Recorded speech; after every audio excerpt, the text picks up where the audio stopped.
Hello and thanks for joining us this morning on Vanguard Live. My name is Merlake Ademiju. We begin with Vanguard on the paper review this morning. Vanguard is leading with how misuse of Cybercrime Act cost Nigeria 1.1 trillion naira in 7 years. Banks, telcos, MDS network breached.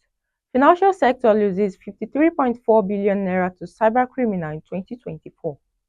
Urgent needs arises for reimagining cybercrime enforcement architecture. Page 2 has the story. Niger drags federal government to Supreme Court over 13% derivation. Tinubu to governors, take gain of reform to grassroots. And on page 29, World Cup, why Super Eagles are struggling in qualifiers, Ideye says. Bank deposits with CBN soar 783% to 79.8 trillion naira. Strike. Federal government approves policy to regulate trade unions' activities. Page 5 has the story. And on page 8, 2027, Obi confirms talk with PDP, others. Governors move to address education crisis.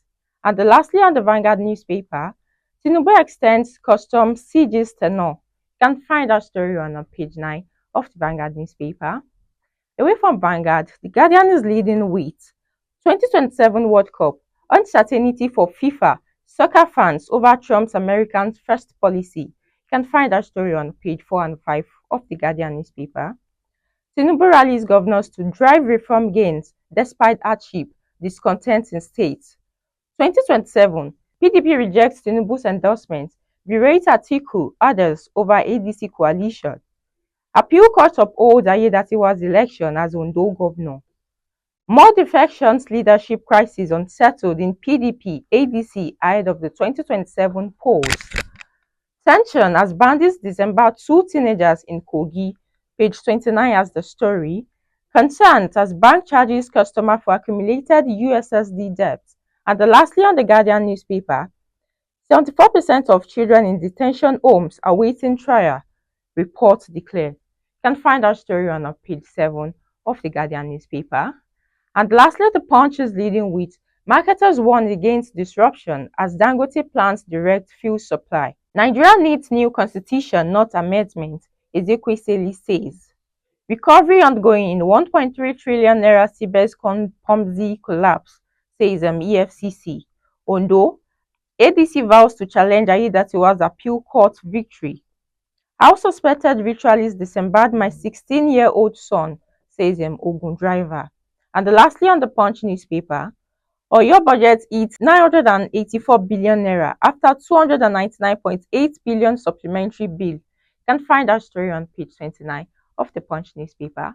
And that's all we have for the headlines of the dailies. Join us after the short break for a brief analysis of some of the stories. Welcome back. If you are just joining us, this is Today in the News on Vanguard Live. My name is Merlake Ademiju. Now let's dive into our first story of the day. Tension as bandits dismember two teenagers in Kogi. Police personnel have been battling to calm rising tension over the death of two teenagers in Okeku village near Ogbongbo in Igalamela, Odoli local government area of Kogi State. The teenage girls identified as Ajuma Simon and Omoju Shuaib, 17 and 18-year-old respectively, were said to have been killed in an ambush by suspected armed bandits. It was learned that the victims were returning from a local market at about 7 p.m. on Wednesday when they were attacked about 2 kilometers away from Okeku. A local, Yaya Edibo, said, "I know the girls. One of the victims, Omoju Shuaib, was my ex-student at the UEC secondary school. A very brilliant and dedicated assistant head girl. These wicked, evil people just cut off their lives at their prime."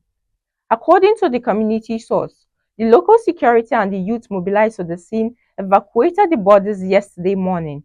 Their remains have been deposited at a morgue in Ida local government area, he added. And now let's move to our second story of the day.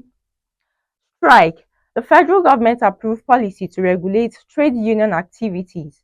In a bid to curtail incessant industrial action by the trade unions, the federal government has approved the National Industrial Relations Policy to check strikes. This came as the government said that the contentious circular that precipitated the recent strike by health workers has been withdrawn.